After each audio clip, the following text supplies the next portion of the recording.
Oke, jumpa saya kembali di channel Berbenah Diri. Ya, tentunya kita masih dalam seputaran pembelajaran materi-materi apa saja sih langkah-langkah pertama yang kita lakukan ketika kita mulai untuk berbenah. Saya pikir tidak ada trik khusus dalam hal ini. Tentu saja hal yang terpenting adalah kita sudah mulai ada kesadaran bahwa keberadaan kita di dunia ini adalah sifatnya hanya persinggahan. Nah, ketika kita menyadari itu, nah di sanalah akan terpanggil rasa ingin tahu kita, rasa penasaran kita tentang perjalanan kita selanjutnya. Saya rasa ketika itu sudah datang dalam diri kita, rasa berpikir, rasa penasaran kita tentang cerita-cerita dari para avatar-avatar bahwa dunia ini hanya sementara dan ada perjalanan selanjutnya yang kita akan tempuh.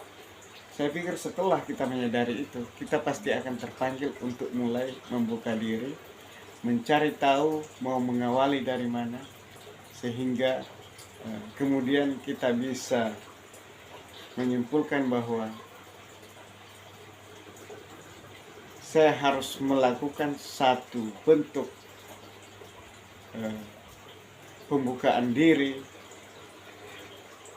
untuk mendatangkan hal-hal baru yang kemudian akan menjadi sesuatu yang tertanam yang saya yakini, sehingga ini akan terus memotivasi saya di dalam melangkah mencari materi pembenahan diri selanjutnya. Nah, yang saya maksud berbenah diri di sini adalah kita sudah mulai menyadari bahwa perjalanan kita selama ini, sejak kita mulai mengawali kehidupan di dunia ini, kita tentunya pasti pernah melakukan hal-hal yang kita sendiri bertentangan dengan hal tersebut. Nah, di sanalah yang kita katakan itu kesalahan. Nah, ada yang jenisnya sesuatu yang memang kita rasakan itu tidak nyaman, tetapi kita paksa melakukan karena kita penasaran ujungnya seperti apa.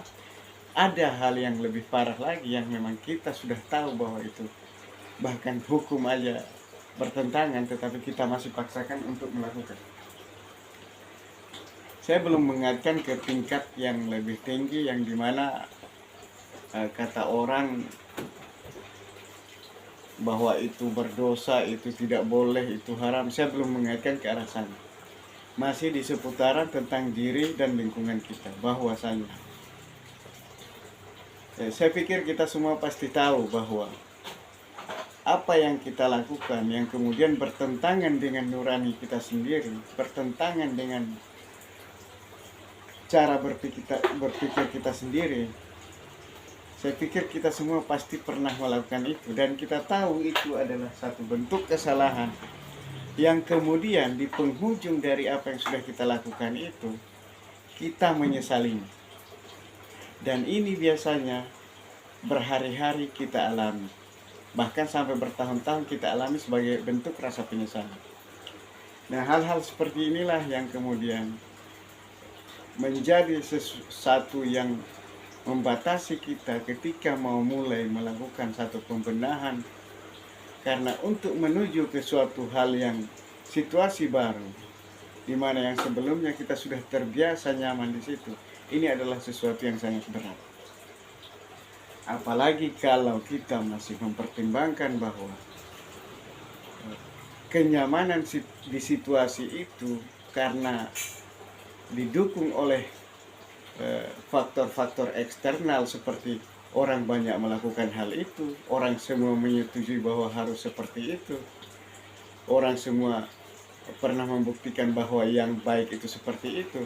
Nah, ini situasi seperti ini yang kemudian membuat kita merasa enggan untuk meninggalkan situasi itu, Sehingga untuk melangkah ke situasi yang baru, di mana situasi itu masih baru, yang melakukan seperti itu hanya sedikit, hanya sebagian kecil, dan secara pemahaman umum itu sesuatu yang salah, kemudian kita tidak berani membuktikan sendiri. Disinilah yang menjadi tembok utama ketika kita hendak melakukan suatu pembenahan diri. Hal-hal seperti ini menjadi satu bentuk bumerang yang kemudian sudah mengendap di dalam diri kita, sehingga untuk keluar dari situasi itu sangat berat. Nah, untuk itu, sebagai langkah awal menurut saya dalam satu melakukan pembenahan diri, yang pertama adalah koreksi perjalanan kita dari awal sampai sekarang. Kemudian cari tahu apa yang selalu menjadi pembatas dari langkah-langkah kita selanjutnya. Kemudian sadari, tidak usah menyalahkan situasi, tidak usah menyalahkan kondisi, tidak usah menyesali satu bentuk langkah yang sudah pernah salah, tetapi fokuskan untuk satu penerimaan situasi bahwa yang semua sudah berlalu. Yang terpenting bagaimana saya melangkah ke depannya hari ini. Jadi artinya, suka tidak suka, bahwa kesalahan-kesalahan yang pernah kita lakukan, yang kita pernah anggap pernah melakukan dosa atau apapun segala macam itu, suka atau tidak suka, dari sistem semesta, mengatur sistem semesta dari cara berpikir, yang kemudian semua itu bentuk kesalahan akan mengendap di dalam diri kita sendiri, sehingga akan mempengaruhi setiap langkah kita, setiap gerak kita, setiap cara berpikir kita, setiap dalam memutuskan sesuatu. Itu semua tanpa kita sadari dipengaruhi dari endapan-endapan negatif, menurut saya endapan negatif, yang kemudian hari ini itu menjadi mesin penggerak dari setiap keputusan yang akan kita lakukan. Nah, kenapa seperti itu? Karena selama ini kita selalu berusaha menyalahkan situasi, menyalahkan orang lain, menyalahkan lingkungan, menyalahkan kondisi. Padahal tanpa kita sadari, kita sendiri yang mengumpulkan semua materi itu dan mengendap dalam diri kita. Nah, untuk itu langkah pertama menurut saya adalah bagaimana kita berdamai dengan situasi kita, bagaimana kita berdamai dengan masa lalu kita, bagaimana kita berdamai dengan dosa-dosa kita, maafkan diri kita dulu, sehingga kita bisa menerima semua yang sudah pernah terjadi, bahwa itu adalah bagian dari saya dan inilah saya harus menerima semua itu, saya maafkan diri saya, terima dengan lapang dada. Dan di sana saya rasa Anda tidak akan punya kesempatan untuk menyalahkan Tuhan, bahwa Tuhan yang telah, karena Tuhan yang telah buat Anda seperti itu. Saya rasa tidak mungkin akan seperti itu, karena kita sudah menyadari bahwa semua itu adalah faktor dari diri kita sendiri. Nah, sehingga setelah kita bisa melebur semua itu, menerima semua itu, akan melebur, maka lahirlah pribadi yang baru.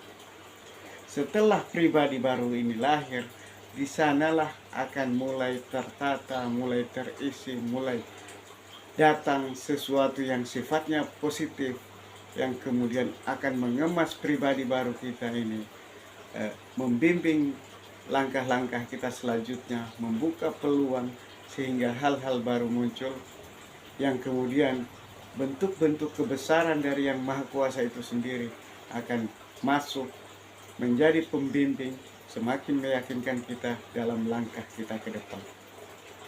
Jadi sebagai langkah awal, menurut saya mungkin seperti itu dulu, bahwa yang terutama saat ini adalah bagaimana kita menerima diri kita apa adanya, menerima masa lalu kita apa adanya, menerima bentuk-bentuk kesalahan kita apa adanya. Bukakan sepenuh hati, pintu hati kita bukakan sepenuhnya untuk semua itu, dan rasakan dengan senikmat-nikmatnya. Biarkan semesta yang menguraikan sendiri, biarkan sistem alam yang menguraikan sendiri. Nah, di sana saat itu sudah melebur, semua menjadi satu, kita akan lahir sebagai pribadi yang baru. Nah, menurut saya seperti itu. Tentunya silahkan buktikan dengan pengalaman masing-masing. Nah, sebagai langkah awal, inilah yang bisa saya bawakan. Selanjutnya nanti kita akan bahas hal-hal yang kita alami, hal-hal awal di masa-masa langkah-langkah pertama mulai membenah diri. Terima kasih, tetap semangat. Jangan pernah menyerah. Yakinlah bahwa yang Maha Kuasa, Maha menyayangi, Maha mengasihi, Maha damai, Maha mengetahui, yaitu kecerdasan yang tidak ada batasnya. Dan semua bentuk kecerdasan tanpa batas ini bekerja di dalam diri setiap makhluknya yang ada di dunia ini. Terima kasih.